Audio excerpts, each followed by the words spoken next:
दोस्तों सोचो, एक जिंदगी से हारा हुआ बंदा अपनी क्रश को इम्प्रेस करने के चक्कर में फंस जाए एक ऐसे टापू पर जहाँ के लोग उसके उंगलियों से भी छोटे हों और उसके कारनामे उसे वहाँ का हीरो बना दे। ऐसी ही कुछ कहानी है आज की मूवी की। फिल्म शुरू होती है जब गलिवर न्यूयॉर्क सिटी के अपने छोटे से कमरे में उठता है और उससे भी छोटा उसका कॉन्फिडेंस। रोज की तरह वह अपने खिलौनों से बातें करता है जैसे कि वह कोई सुपर हीरो हो। माइक्रोवेव में सस्ती कॉफी गर्म करता है और शॉवर लेते टाइम अपने मनपसंद रॉक म्यूजिक पर नाचता है। तैयार होकर वह न्यूयॉर्क ट्रिब्यून ऑफिस पहुंचता है जहां वह लगभग 10 साल से काम कर रहा है। इतने सालों के बाद भी उसे हमेशा छोटे छोटे दफ्तर वाले काम ही दिए जाते हैं। पार्सल पहुंचाना, फाइलें इधर उधर ले जाना और बाकी स्टाफ की छोटी मोटी मदद करना। कभी कभी उसे लगता है कि उसकी मेहनत नोटिस ही नहीं होती। एक दिन उसकी मुलाकात नए कर्मचारी डैन से होती है और दोनों जल्द ही अच्छे दोस्त बन जाते हैं। गलिवर उससे सीनियर होता है इसलिए डैन उसकी इज्जत करता है, लेकिन गलिवर में कॉन्फिडेंस की कमी होने की वजह से वह कभी बॉस जैसा बर्ताव नहीं करता। दोनों पूरे ऑफिस में चिट्ठियाँ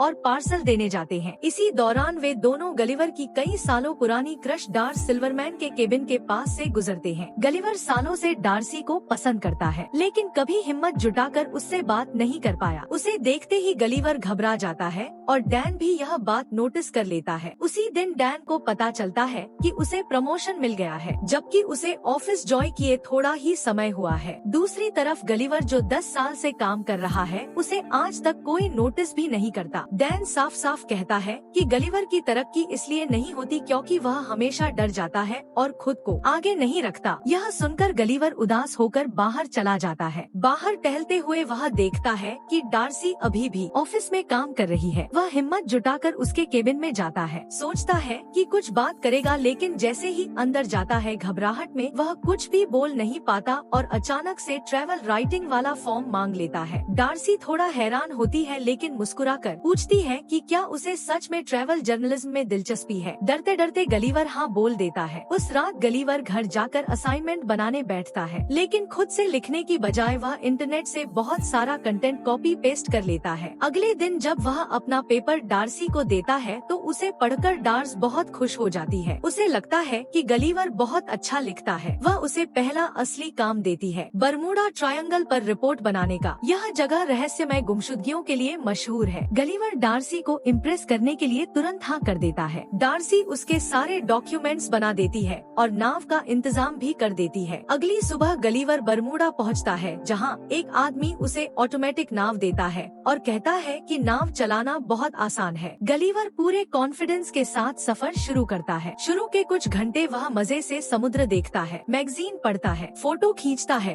और खुद को बड़ा बहादुर महसूस करता है। धीरे धीरे उसे नींद आ जाती है लेकिन जब वह जागता है तो मौसम पूरी तरह बदल चुका होता है। आसमान एकदम काला, तेज हवा और सामने एक बहुत बड़ी लहर। समुद्र के भयंकर तूफान को देखते ही गलिवर घबरा जाता है और जल्दी से लाइफ जैकेट पहन लेता है, लेकिन इससे पहले कि वह कुछ और कर पाता एक विशाल लहर उसकी छोटी नाव को पलट देती है और उसे समुद्र की गहराई में खींच लेती है। तूफानी पानी उसे गोल गोल घुमाता हुआ नीचे की ओर खींच लेता है और अचानक सब कुछ काला पड़ जाता है। पता नहीं कितना समय बीत जाता है। जब उसे होश आता है तो वह अपना शरीर हिला नहीं पाता। उसे महसूस होता है कि उसके हाथ पैर रस्सियों से बंधे हुए हैं और नीचे रेत है। जैसे तैसे वह गर्दन ऊपर उठाता है तो उसकी आंखें फटी रह जाती हैं। उसकी छाती पर बहुत छोटे छोटे लोग छड़े हुए हैं, लगभग 3 इंच लंबे हाथों में छोटे भाले लिए हुए। उनमें से एक जो सबसे ज्यादा सज-धज रखा है आगे आता है और खुद को लिपुट का कमांडर एडवर्ड बताता है। जैसे ही यह बात समझ आती है गुलवर देखता है कि चारों तरफ सैकड़ों छोटे सैनिक खड़े हैं जिन्होंने लकड़ी के खूंटों और पतली रस्सियों से उसे जमीन पर बांध रखा है। एडवर्ड उसे राक्षस कहकर पुकारता है और शांत रहने का आदेश देता है, लेकिन बेहोशी और भ्रम में पड़ा गुलवर हल्का सा हिल जाता है और उसके हिलते ही सारी रस्सियाँ टूट जाती हैं। वह उठ खड़ा होता है और सोचता है कि वह कोई सपना देख रहा है, इसलिए आंखें बंद कर लेता है कि शायद उठते ही सपना खत्म हो जाएगा। लेकिन एडवर्ड गुस्से में सिपाहियों को हमला करने का आदेश देता है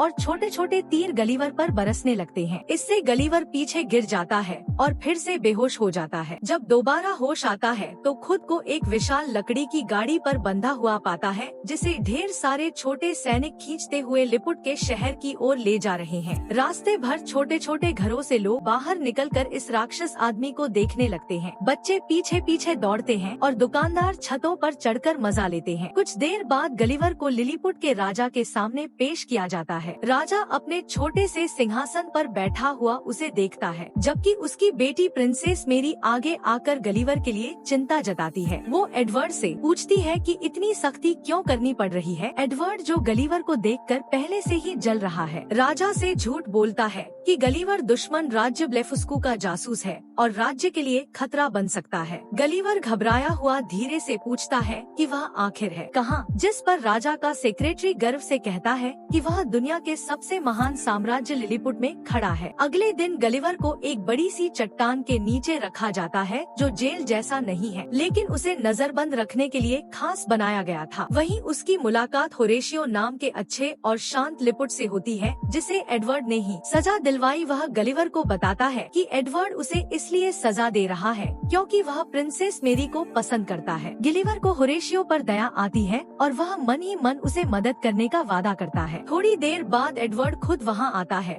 और गलिवर को धमकाता है कि चाहे तो उसे जिंदगी भर कैद में रख सकता है। इसके बाद वह दोनों को खेतों की तरफ ले जाता है, अपनी पावर दिखाने की कोशिश करता है, लेकिन तभी अचानक दुश्मन राज्य ब्लेफुस्कू के हमले की आवाजें आने लगती हैं। चारों ओर भगदड़ मच जाती है, तोपें चल रही हैं, सैनिक भाग रहे हैं और खबर आती है कि महल में आग लग गई है और प्रिंसेस मेरी को बंदी बना लिया गया है। एडवर्ड बहादुरी दिखाते हुए चिल्लाता है कि राजकुमारी को वही बचाएगा और किसी सैनिक को आगे नहीं बढ़ने देता। होरेशियो जल्दी से गलिवर से कहता है कि एडवर्ड कभी समय पर नहीं पहुंच पाएगा। यह सुनकर गलिवर बिना सोचे समझे आगे बढ़ता है। वह छोटे छोटे सैनिकों को आसानी से रास्ते से हटाता है और सीधे जलते हुए महल की तरफ दौड़ता है। आग तेज होती जा रही थी, लकड़ियाँ गिर रही थी, लेकिन गलिवर अपनी बड़ी बड़ी हथेलियों से रास्ता बनाते हुए अंदर पहुंचता है और प्रिंसेस मेरी को उठाकर बाहर निकाल लाता है। लिलीपुट के लोग खुशी से चिल्लाते हैं, लेकिन राजा और उनका सेक्रेटरी अब भी अंदर फंसे हुए हैं। धुआं बढ़ता जा रहा है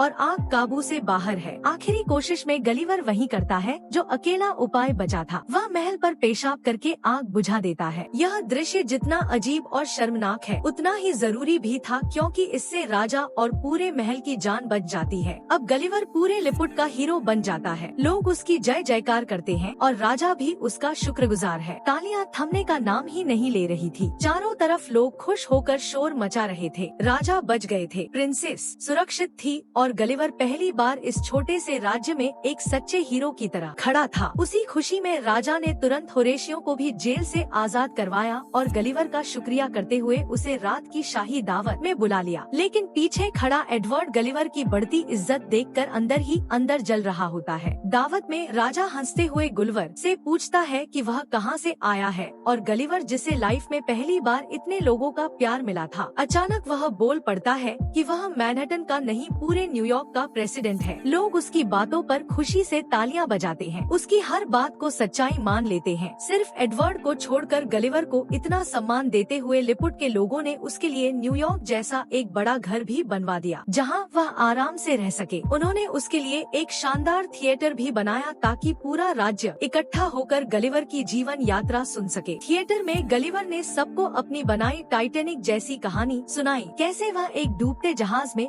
फंस गया था, कैसे लहरों ने उसे उठा लिया, कैसे वह मौत के मुंह से निकलकर जिंदा लौटा। लोग उसकी हर बात पर हैरान रह गए और उसकी बहादुरी का गुणगान करने लगे। एडवर्ड वहीं खड़ा सब सुन रहा था और उसके भीतर की जलन आग की तरह बढ़ती जा रही थी। अगले दिन होरेशियो, जो प्रिंसेस मैरी को दिल से पसंद करता था, गलिवर से मदद मांगता है कि वह उसे प्रिंसेस को इम्प्रेस करने में मदद करे। गलिवर भी नए बने कॉन्फिडेंस के साथ उसकी मदद करता है और होरेशियो सच में प्रिंसेस का दिल जीत लेता है। लेकिन दूसरी तरफ एडवर्ड भी प्रिंसेस पर नजर गड़ाए बैठा था और किसी भी तरह उससे शादी करना चाहता था। इसी बीच लिपुट के सैनिकों को समुद्र किनारे गलिवर का सामान मिलता है, उसका फोन और टूटी हुई बोट। गलिवर अपना फोन लेने आता है और जैसे ही वह इसे ऑन करता है, उसे डार्सी के दर्जन भर गुस्से से भरे वॉइस मेल सुनाई देते हैं। उसके झूठे आर्टिकल के बारे में, अचानक गायब हो जाने के बारे में और उसे बिना बताए सब छोड़ देने के बारे में। गलिवर का दिल बैठ जाता है। वह डार्सी का सामना नहीं करना चाहता और डर के मारे यूं ही कह देता है कि वह हमेशा के लिए लिपुट में ही रहेगा। यह सुनकर एडवर्ड के दिमाग की जलन और भी बढ़ जाती है। इधर राजा गलिवर को जनरल बना देता है और अब पूरी सेना का जिम्मा उसके कंधों पर होता है। गुस्से से पागल एडवर्ड चुपके से शहर का डिफेंस सिस्टम बंद कर देता है। जैसे ही सुरक्षा कमजोर होती है, ब्लेफुस्को की सेना अचानक हमला बोल देती है। छोटी छोटी तोपों की आवाजें पूरे राज्य में गूंजने लगती है। जनरल होने की वजह से अब गलिवर को ही सेना की कमान संभालनी थी। वह डरते डरते पानी में उतरता है। दुश्मन के जहाजों को पकड़कर किनारे फेंक देता है। उस पर चलाए गए तोप के गोले उसके पेट से टकराकर दुश्मन सेना पे ही जा गिरते हैं। गलिवर को कोई चोट नहीं लगती। वह दुश्मन सैनिकों को पकड़कर बाहर धकेल देता है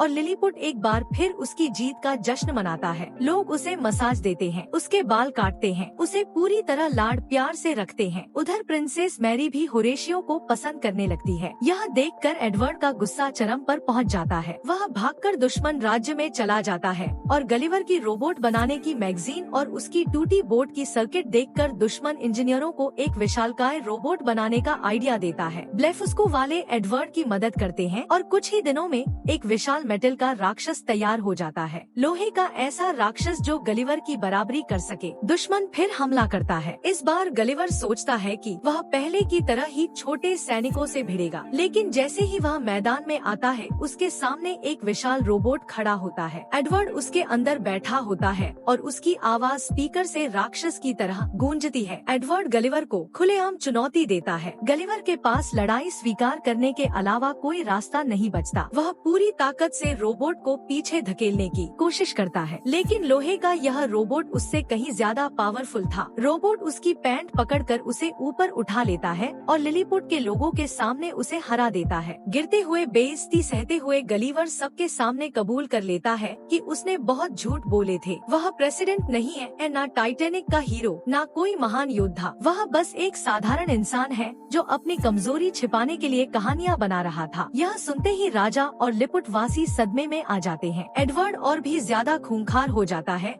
और गलिवर को एक दूर के टापू पर देश निकाला दे देता है। गलिवर को समुद्र में बहाते बहाते एक ऐसी जगह पहुंचा दिया जाता है जहां उससे भी बड़े विशाल इंसान रहते थे। एक छोटी सी बच्ची जो गलिवर से कई गुना बड़ी थी, उसे खिलौना समझकर उठा लेती है और अपने बड़े से डॉल हाउस में रख देती है। वह उसे चाय सेट के बगल में बिठाती है, उसके साथ खेलने लगती है और गलिवर खुद को एक असहाय खिलौने की तरह महसूस करता है। उधर डार्सी भी गलिवर को ढूंढते ढूंढते उसी द्वीप लिलीपुट पर पहुंच जाती है, लेकिन एडवर्ड को जब पता चलता है कि डार्सी आई है, वह उसे भी कैद कर लेता है। एडवर्ड ने राजा और रानी को भी कैद कर रखा होता है और पूरी सत्ता अपने हाथ में ले ली थी। यह सब जानकर होरेशियो भागकर जायंट टापू आता है और गलिवर को सब बताता है। बच्ची के खिलौनों में उसको पुराना सैनिक वाला पैराशूट मिलता है, जिसे पहनकर गलिवर वहाँ से भाग निकलता है। दोनों मिलकर डार्सी और राजा रानी को छुड़ाते हैं। फिर गिलिवर लिपुट पहुंचकर सबसे पहले डार्सी से मिलता है और फाइनली उसे अपने दिल की बात बता देता है कि वह उससे सच्चा प्यार करता है और अब उससे कुछ भी छिपाना नहीं चाहता।